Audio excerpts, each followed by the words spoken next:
Hello मेरे प्यारे छात्रों, मैं विशाल सर स्वागत करता हूं आप सभी का एक बार फिर से एक नए इंटरेस्टेड वीडियो के साथ अर्जुन क्लासेस गोपालपुर के यूट्यूब चैनल पे। तो जैसा कि आप लोग थंबनेल पर देखा ही होगा कि हम लोग इस वीडियो में वैद्युत क्षेत्र की तीव्रता पर डिस्कस करने वाले हैं।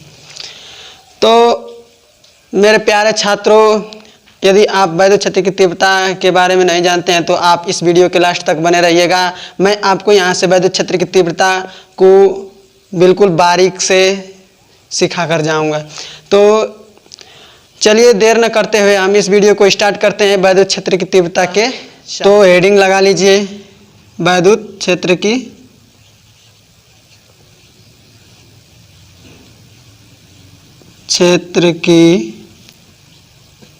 तीव्रता।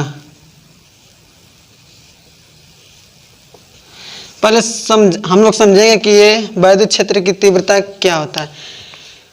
ये वैद्युत क्षेत्र की तीव्रता या वैद्युत क्षेत्र दोनों में से कुछ भी कह सकता है। वैद्युत क्षेत्र कहेगा तो भी वही होगा, वैद्युत क्षेत्र की तीव्रता कहेगा तो वो भी, दोनों सेम है।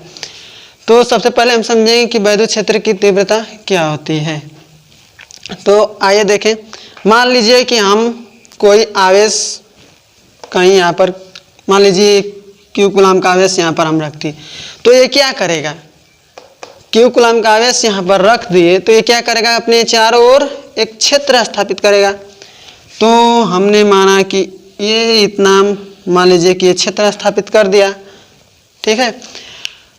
तो वैद्युत क्षेत्र की तीव्रता या वैद्युत क्षेत्र क्या होता है कि मान लिया हमने कि कोई क्यू कूलम यहाँ पर रख दिया, और अब कैसे पता करेंगे कि इसका क्षेत्र इतना है, ठीक है। तो मान लीजिए कि यहाँ पर अनंत है, अनंत से हम लोग हमेशा अनंत ही मानकर कोई प्रयोग करते हैं।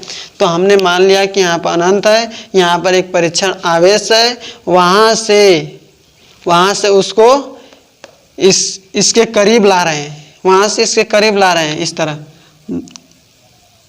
इस परीक्षण आवेश को हम लोग यहाँ तक ला दिए, ठीक है।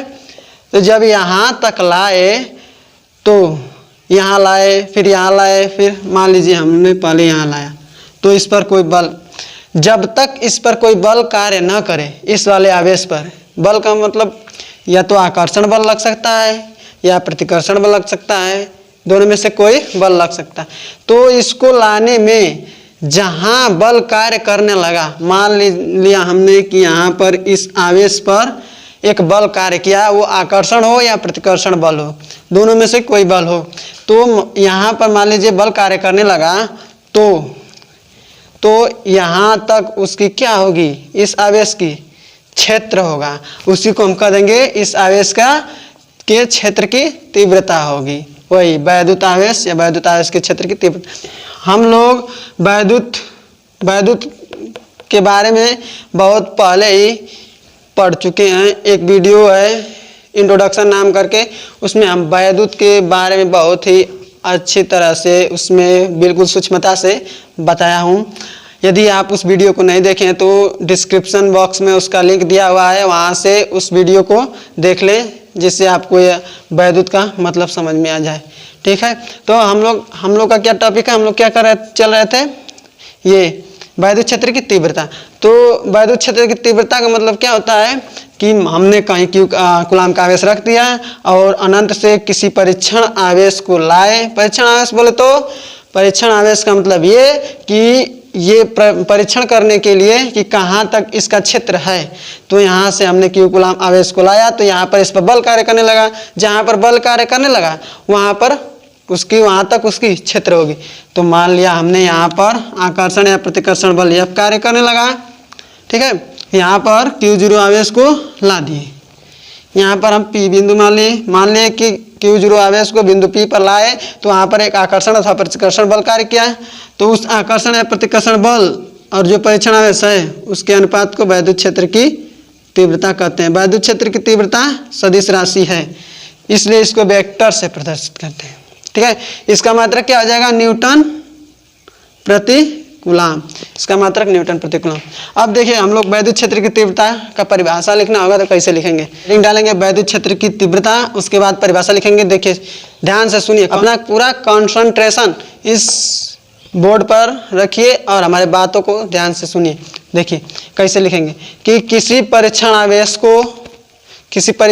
Q0 को वैद्युत क्षेत्र के भीतर लाने पर उस पर लगने वाला आकर्षण या प्रतिकर्षण बल और उस परीक्षण आवेश के अनुपात को वैद्युत क्षेत्र की तीव्रता कहते हैं। इसे कैपिटल E से प्रदर्शित करते हैं। इसका मात्रक न्यूटन प्रति कूलाम होता है।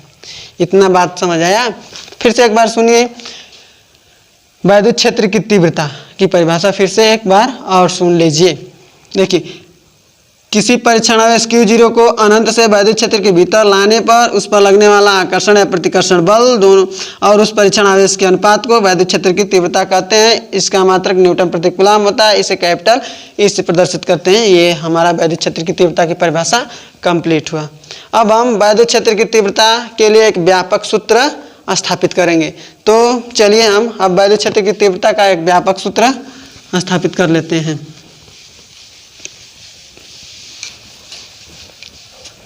तो अब हेडिंग डालेंगे वैद्युत क्षेत्र की तीव्रता के लिए व्यंजक। हेडिंग लगा लीजिए वैद्युत क्षेत्र की तीव्रता के लिए व्यंजक। अब देखिए इसको कैसे हम लोग प्राप्त करेंगे। वैद्युत क्षेत्र की तीव्रता के लिए व्यंजक। देखिए मान लीजिए फिर वही बात, मान लीजिए कि Q कूलाम का आवेश कहीं रख दिया तो क्या करेगा Q कूलाम का आवेश? अपने चारों ओर वैद्युत क्षेत्र स्थापित करेगा। ये तो हमको पता है।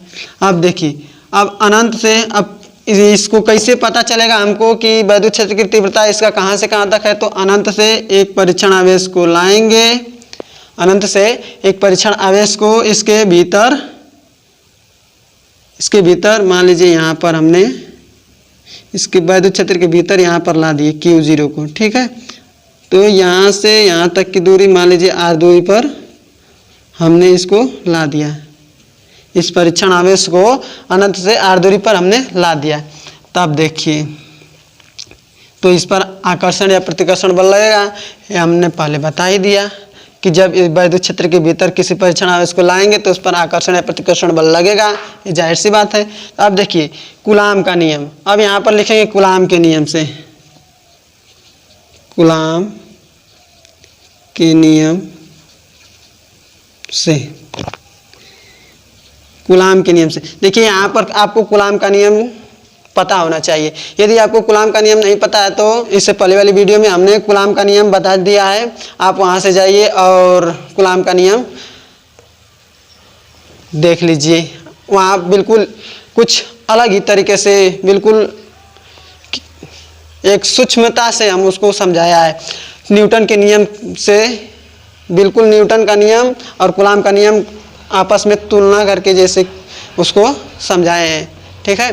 तो वहाँ पर जाइए, डिस्क्रिप्शन बॉक्स में भी उसका भी लिंक मैं दे दूंगा, वहाँ से आप कूलाम का नियम देख लीजिएगा। देखिए कूलाम का नियम, कूलाम का नियम क्या कहता है? F बराबर क्या होता है? 1/4 पाई एप्सिलॉन 0 के क्यूब Q0/R²। ये कूलाम का नियम होता है, ठीक है।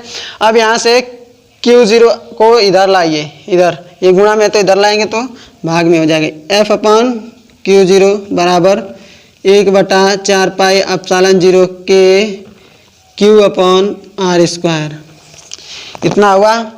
अब अभी हम लोगों ने वैद्युत क्षेत्र की तीव्रता की परिभाषा से, यहाँ पर लिख लेंगे परिभाषा से E बराबर क्या बताएं? F/Q0। अब देखिए यहाँ पर F/Q0 है तो इसके बराबर E, तो यहाँ पर E बराबर क्या हो जाएगा? 1/4 पाई एप्सिलॉन 0 के Q/R²। यही है वैद्युत क्षेत्र की तीव्रता का व्यापक सूत्र, ठीक है। तीव्रता चूंकि सदिश राशि है इसलिए इसको वेक्टर से प्रदर्शित करते हैं। इसका मात्रक क्या? एक और मात्रक होता है वोल्ट प्रति मीटर। तो हमको उम्मीद है कि आपको ये सारी बातें समझ में आई होगी। आपको यदि कूलाम का नियम नहीं पता होगा तो हम इससे पहले वाली वीडियो में कूलाम का नियम बता चुके हैं। मैं फिर से आपको एक बार और कह रहा हूँ कि इससे पहले वाली वीडियो में मैं कूलाम का नियम आपको बता चुका हूँ, वहाँ से जाइए और उसको कूलाम के नियम को देखिए, वहाँ पर बिल्कुल सूक्ष्मता से बताया हूँ और इसको सिद्ध करके भी दिखाया हूँ। तो हमको उम्मीद है कि अब तक जो बताए हैं सब बात आपको समझ में आया होगा। यदि कहीं भी डाउट हो तो कमेंट सेक्शन में आप कमेंट कीजिए, मैं आपके कमेंट का अधिक से अधिक रिप्लाई देने का प्रयास करूँगा। तो चलिए आज के लिए सिर्फ इतना ही, अब मिलते हैं हम अगले वीडियो में। और एक बात और, यदि आप इस चैनल पर नए हैं तो प्लीज़ इस चैनल को सब्सक्राइब कर लीजिए और बेल आइकन को प्रेस कर दीजिए, क्योंकि मैं इसी तरह का नॉलेजफुल वीडियो हमेशा लाता रहता हूं। और ये वीडियो आपको पसंद आई हो तो प्लीज़ वीडियो को एक लाइक ज़रूर कर दीजिएगा। तो चलिए अब हम मिलते हैं अगले वीडियो में, तब तक के लिए जय हिंद, जय भारत, जय विज्ञान।